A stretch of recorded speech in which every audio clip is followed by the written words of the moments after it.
Ndinokuchingamidzai muchirongwa Deep Secrets and Confessions. Ndiri mukadzi ane 30 years. Ndakakurira kuHighfield, Harare. Ndakadzidza mughetto. Though zvinhu zvaive zvakaomera maparents angu, they tried by all means kutiendesa kuchikoro, ivo vachisara vasina kupfeka. Ndine hanzvadzi 2 ne1 little sister. Ndini first born mumba medu. Ndakaenda kuchikoro, ndaitozikanwa nenyaya yekurova vamwe vana. Ndaisada munhu anotora advantage of situation yekumba kwedu kuti taitakura mabhuku muplastic bag. Taisaenda nefood yakanaka sevamwe vana. Ndakakura ndichizviudza kuti one day I'm going to take care of my family. Ndivaburitse munhamo tsvuku iyi. I don't care zvazvichanditorera kuti ndivaburitse munhamo iyoyo. I will do it. Ndopfungwa yaive mumandiri always. Ndaita O-level ndafoira. Mai vangu vakarwadziwa. Ndiwe musikana mukuru. Kana wafoira life yedu ma1 atotanga. Ndakachemawo. Handina kuzvitarisira kufoira. Ndakabva ndati kuna deti nditsvakirei mari ndiite cross border. Ndivhure musika wehembe pamachipisa. Pai. Mudara wangu haana kuramba hake. Akabvuma asi inini ndaitoona kuti there is no way yavanowana mari. Things are tight, sure. Ndakatanga kuita musika wemaputu nemabanana nemaorange. Mungozivawo zvinhu zvepamusika. Ndagara mamwe madays hazvifai, mamwe madays zvinofaya. Ndaizoitawo vamwe baba vaipfuura nepamusika vachida mapotatoes. Akandiudza kuti mapotatoes angu anonaka. Manje every day vachibva kutown vaingouya kuzotenga vachiti vanotengera vana vavo kuchikoro malunchbox. Baba vaya vakatanga kundinyenga. Ini handina kutomboita second thought kana. Ndakabvumira mudenga kundaida marika.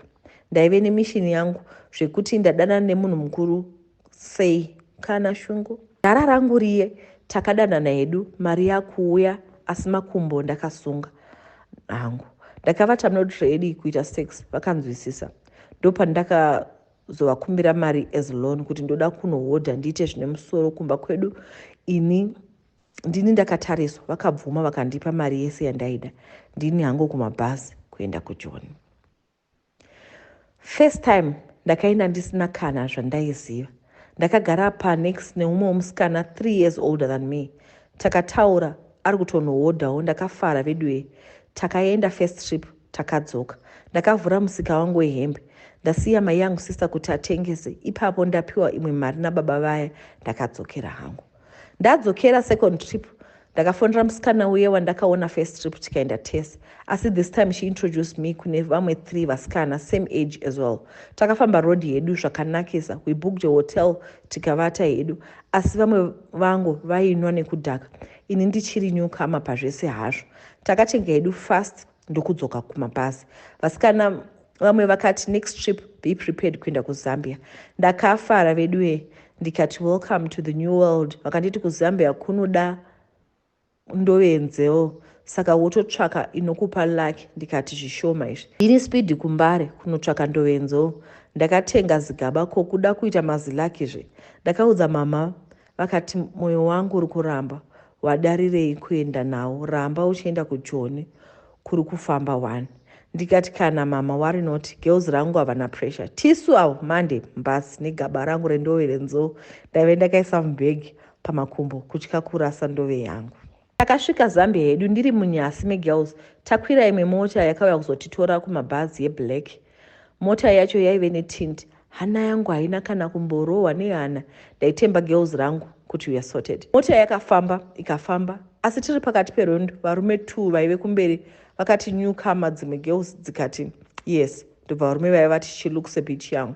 Anozvigona here? Dzimwe girls dzikati toona kuti anodii. Saka ine chimoyo manje ndokumhanyisa pfungwa kuti pane munhu akatadza kuhodha achitengesa here. Varume ava vanondionera mumirere. I'll show them kuti takatobva ghetto. The first girl I met first time kuenda kuJoni ndichamuti Saro. Akabva auya kwandiri patakasvika kune imwe nzvimbo paive nezimba zihombe. Handisati ndamboona imba yakadaro. Saro akandiudza munzeve kuti mai mwana handiti munoda kupfuma. Ndikati yes of course. Ungatobvunza zvinhu zvakadaro. Akabva ati no turning back. Wotevedzera zvaunoudzwa. Unoona isu tichita. mari unofunga zviri easy. Sometimes you have to sacrifice something kuti ubudirire. Ndikati haiwa Saru zvishoma izvi, I'll sacrifice even nzwara dzangu dzese. Tabuda mumota muya, bhegi rangu ndakabereka, handina kusiya. Tapinda mumba, amai, handisati ndamboona inonzi heaven on earth iyoyo. Maive nezvinhu zvaipenya, gold rega rega. Musina kana dust, kana nhunzi yaifamba. Takatambirwa nemaid. Chakazondishamisa vanaSaru vaive nemazita avo avaidanwa nawo echimuchurudzi. Ndakangoti hameno ikoko, rangu zita it's Sipe, handichinji. Tapiwa food zvikanzi chief avapo. Vabuda, asi feel at home. Takaratidzwa rumu yedu yekuvata, naro bhegi rangu ndaisa pasi muwardrobe. Ndagara pabed, asi mwoyo wangu manje moziva hana inotaura kuti zvavakuita izvi uchademba. Ndakabva ndaignore the inner soul yaindiudza. Ndatomhanya kunogeza hangu, vamwe vagezawo. Takazoti manheru tapedza kudya zvikanzi chief vauya, vanaSaru vakamhanya kunopfeka magauni avo ered and black. Vakauya vakabata macandles to welcome chief. Vasikana vakandichinjira 2 minutes kuita vamwe varoyi vandisati ndamboona. Zvese zviri mumaziso. Chief vacho vachipinda, murume murefu aityisa, kana kutarisa akapinda vakakwazisana nechimwe chirudzi chisipo pasi pano. Vakafamba kuenda kune imwe room, ini ndatorwa ipapo. Vati handei tapinda murumu muya. Veduwe vadikani, room yacho was dark, mune malights akatsvuka, maityisa, maskeletons, hari dzakazara, zvinhu zvaingotyisa. Ndopa ndakati shit, I messed up. Ndakada kutiza, ndikabatwa. Vakati once wapinda muroom hauchabudi mazviri, or else you die uchingobuda padoor. Ndobva Saru auya akandisimbisa akati, Sipe, think about your family, unoda vafire munhamo. Pakangodaro ndakashinga hangu. Vakanditora ndikapfugama pasi pamberi pachief. Vakatanga kutaura nechirudzi chavo, asi Saru aidudzira neshona kuti ndinzwe. Vakati vanoda mweya wangu kuti ndivatengesere makore angu, kana ndichizofanira kurarama 30 years ndovapa 15. Vasikana votora, ini ndosara ne15. Ndakabvuma ndikati as long as pasina kuzouraya vanhu it's okay. All right, this is a very painful story and a very touching story. Before we continue, please consider hitting the subscribe button so that we get to 1,000. Let's grow the community so that we continue bringing you nice stories in, so that you don't miss out on such stories. Vakandinwisa rope. Vakandinwisa ropa raive muhari.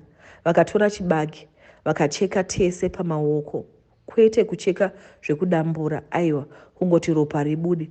Vakatora ropa redu tese negirls vakaisa mukapu, tikanzi each and every one of us amwe. Ndikanzi ndove wauya nayo, ndikati yes. Vakaitora vakasanganisa nemishonga, vakati basa ramangwana panhasi pakwana. Takaenda kunovata. Ndairota nyoka dzichida kurara neni, asi dzaitadza kupinda usiku hwese. Ndaingopepuka kutarisa rimwe girls, ndatowana vakafa nehope. Zvikakwaedza ndikamuka. Takaunganidzwa mangwana acho. Vakati Sipe, ndovimba uchiri mhandara. Ndikati hongu. Zvikanzi you are lucky.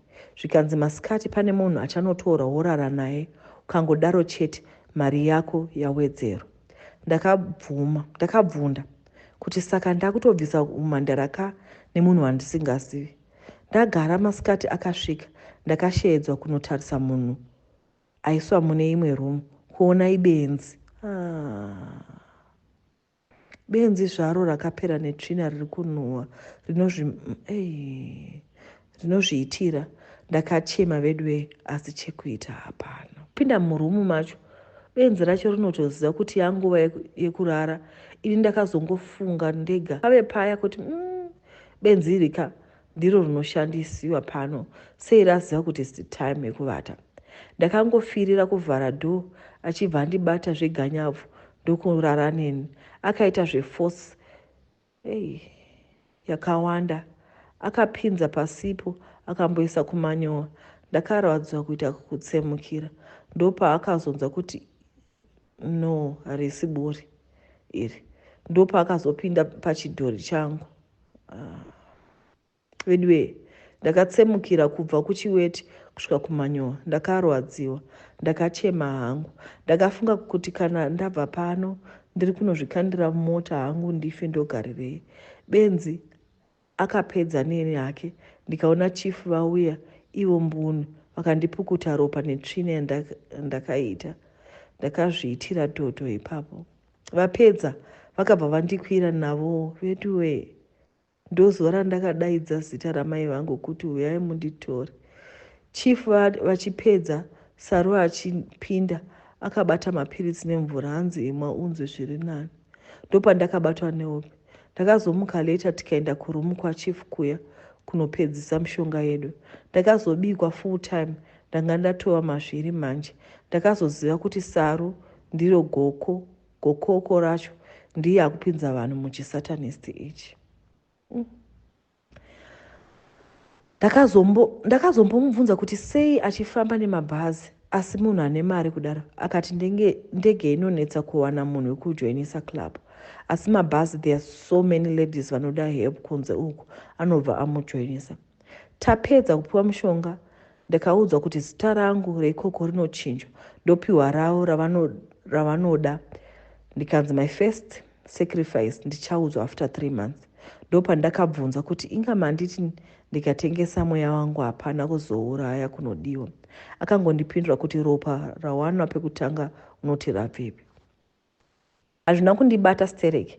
Ndanga ndatova mazviri ndikati okay, ndoona kuti ndouraya ani after 3 months dzacho. Takadzokera zimu ndava chisikwa chitsva. Dove iya ndakanzi ndinoizorera pamusika pangu pehembe ipo paya. Ndakaita mari kusvika ndatsvaga bigger place. Mari ikawanda ndikaita small hardware shop pamachipisa ipapo. Life yakufaya. Vabereki ndakavatengera imba kuHighlands. Mai vangu vakati sipe ndiri kurota hope dzakaipa pamusoro pako. Vakati vari kurota ndapedza hama dzangu dzese kucheka nebanga. Ndikavati namatai mama, handiite zvakadaro. Ini ndori wanepi simba iroro. 3 months dzapfuura handina kana murume aindicheuka kubva zvandakabva kuZambia.